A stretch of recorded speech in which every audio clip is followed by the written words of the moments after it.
Baik, Assalamualaikum warahmatullahi wabarakatuh. Perkenalkan, nama saya Iqbal Tawakal. Saya mahasiswa dari Universitas Buana Perjuangan Karawang. Pada video kali ini saya akan membahas tentang apa itu sinkronisasi. Apa itu sinkronisasi pada sistem terdistribusi. Sebelumnya video ini dibuat untuk memenuhi tugas dari mata kuliah sistem terdistribusi. Tanpa berlama-lama lagi, saya akan langsung mulai ke pembahasannya.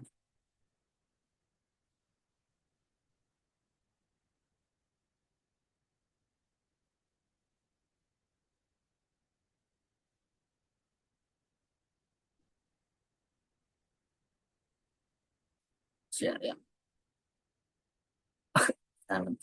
Salah. Salah, salah. Mantap. Share-nya salah. Kita share. Ini aja. Ya. Baik. Em, ini bisa dibesarkan nggak ya?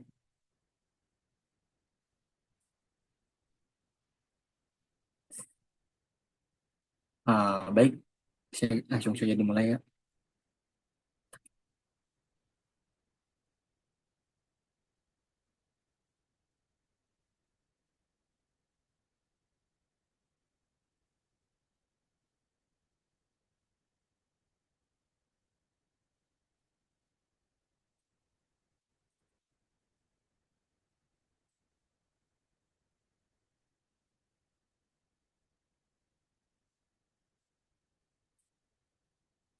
Oke.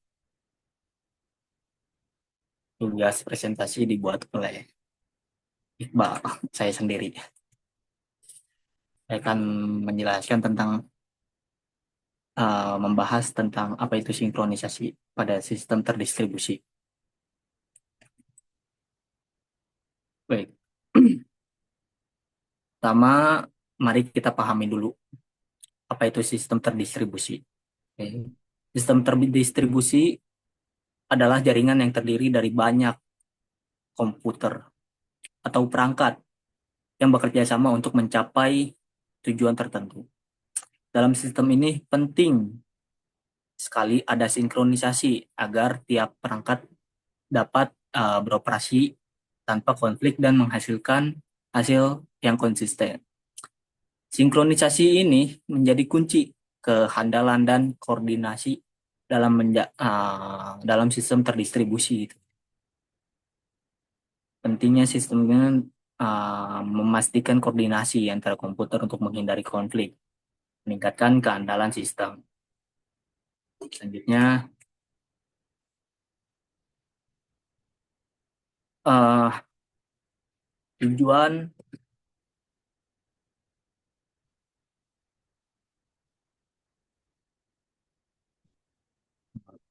tujuan dari sinkronisasi dalam sistem terdistribusi meliputi tiga hal utama, yaitu ada menyelaras apa menyelaraskan waktu atau clock synchronization ya. Lalu yang kedua ada mencegah konflik konflik data dan memastikan eksekusi yang konsisten di semua node. Un- ah, eh,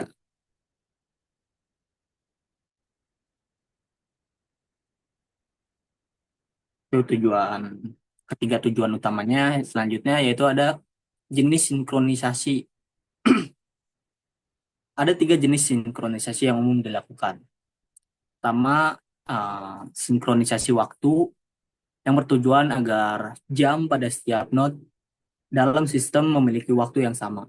Lalu ada sinkronisasi data untuk menjaga data agar tetap sama di seluruh node. Lalu ketiga, yang terakhir, sinkronisasi eksekusi. Yang penting agar urutan operasi konsisten di setiap node, menjaga integritas data dan proses. Selanjutnya ada namanya sinkronisasi waktu. Sinkronisasi waktu sering menghadapi tantangan seperti clock drive, yaitu perbedaan waktu antar perangkat yang disebabkan oleh ketidaktepatan jam, Salah satu solusi yang sering digunakan adalah Network Time Protocol atau NTP yang berfungsi untuk menyamakan waktu antar perangkat dalam jaringan. Selain itu, ada konsep logical clock yang menggunakan urutan peristiwa, bukan waktu absolut, untuk melaraskan aktivitas dalam sistem. Selanjutnya ada algoritma sinkronisasi. Eh, Berikut adalah beberapa algoritma yang biasa digunakan untuk sinkronisasi. Pertama ada algoritma Lamport atau logical clock yang seperti saya jelaskan sebelumnya itu eh, menggunakan urutan peristiwa bukan waktu absolut untuk melaraskan aktivitas dalam sistem. Itu salah satu eh, konsep untuk solusi yang diberikan gitu kan ya. Lalu ada menggunakan nomor urut logis untuk menyelaraskan urutan kejadian. Lalu uh, ya itunya apa fungsinya gitu kan. Si bukan fungsi merupakan apa cara kerjanya gitu menggunakan nomor urut logis untuk melaraskan urutan kejadian. Lalu ada algoritma Christian istilah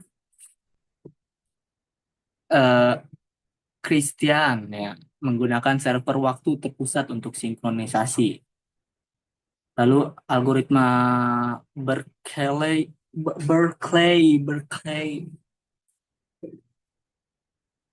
Berkeley, ya itulah. Itu merupakan metode desentralisasi di mana server waktu memproses estimasi waktu rata-rata.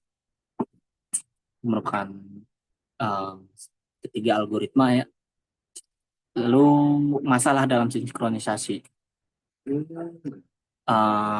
Dalam penerapan sinkronisasi ada beberapa masalah yang umum dihadapi. Itu ada latensi atau penundaan waktu dalam jaringan dapat mempengaruhi sinkronisasi gitu kan.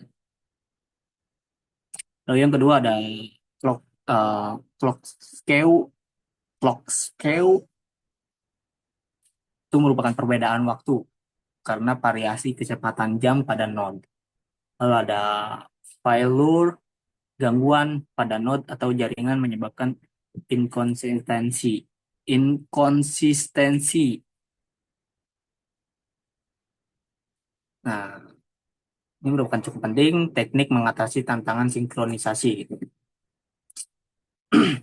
Nah, beberapa teknik yang digunakan untuk mengatasi tantangan sinkronisasi meliputi yang pertama ada uh, redun, redundant, what redundant protokol ya ampun. Mohon maaf, biasa bahasa Indonesia gitu kan ya. Saya cinta Indonesia, saya berbahasa bahasa Indonesia. Ya, ya redundant, redundant, redundant protokol menggunakan beberapa protokol sinkronisasi. Heartbeat, heartbeat, heartbeat message, pesan periodik untuk memverifikasi kondisi node. Nah, yang terakhir ada leader election algorithm, memilih node pemimpin yang bertanggung jawab untuk sinkronisasi, gitu ya. Baik, kesimpulannya yaitu pentingnya sinkronisasi untuk meningkatkan keadaan konsisten dan kecepatan pada sistem terdistribusi. Teknik yang tepat dalam pemilihan algoritma sinkronisasi yang sesuai berdasarkan kebutuhan arah pengembangan mengembangkan metode sinkronisasi yang lebih tahan terhadap gangguan dan efisien. Ya, berikut penjelasan yang saya jelaskan gitu ya tentang apa itu sinkronisasi, Tujuan utama sinkronisasi itu apa? Yaitu ada tiga: melaraskan waktu, mencari konversi data, memastikan eksekusi yang ada jenis-jenisnya, ada sinkronisasi waktu, sinkronisasi data, dan sinkronisasi eksekusi. Nah, ada penjelasannya. Sinkronisasi waktu itu apa? Ada clock drive, ada network time protocol, logical, lalu ada algoritma sinkronisasi gitu. Ada tiga, ada macam-macam, ada tiga algoritma. Yaitu ada algoritma Lamport, logical clock, algoritma Christian, dan algoritma Berkeley. Lalu masalah dalam sinkronisasi gitu ya, ada latensi, clock scale, payload, dan teknik mengatasi tantangan sinkronisasi. Ada uh, redundant protocol, bit message, header election, and algorithms. Ya, sangat penting arahan pembangunan mengembangkan metode sinkronisasi yang lebih tahan terhadap gangguan dan efisien. Ya, jadi cukup sekian saja penjelasan dari saya. Apabila ada kekurangannya saya mohon maaf. Ya, ya saya sebagai mahasiswa merupakan tempatnya bersalah gitu ya. Tempatnya salah mahasiswa yaitu orang yang selalu belajar gitu ya. Dan pelajaran yang paling berharga yaitu pelajaran dari kesalahan, pengalaman, segala macam. Di cukup saja sekian dari saya. Kurang lebihnya mohon maaf. Assalamualaikum warahmatullahi wabarakatuh.